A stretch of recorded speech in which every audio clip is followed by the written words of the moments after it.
আমি যখন তোদের সাথে কোনো বিজনেস নিয়ে কথা বলতে যাই, তখন তোদের কাছে সেটা ভালো লাগে না, মনে হয় যে আমি জ্ঞান দিচ্ছি।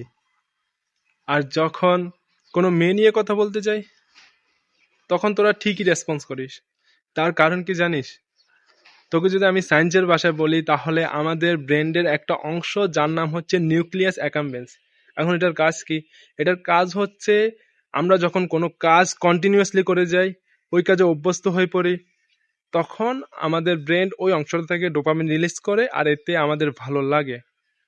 অন্যথায় যখন আমরা বিজনেস বা এমন কোনো টপিক নিয়ে কথা বলি যেটাই আমরা অভ্যস্ত নয়, তখন আমাদের ব্রেন ওই অংশটা থেকে ডোপামিন রিলিজ করে না, তাই আমাদের ভালো লাগে না। কিন্তু আমরা চাইলে আমাদের ব্রেনকে, আমাদের মস্তিষ্ককে সঠিক ডিরেকশনে নিয়ন্ত্রণ করতে পারি।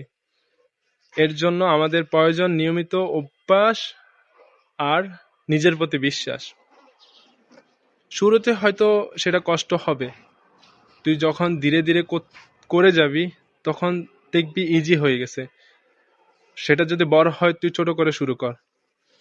এরপর যখন তুই ওই কাজে অভ্যস্ত হয়ে পড়বি, তখন দেখবি তোর কাছে সেটা ভালো লাগবে।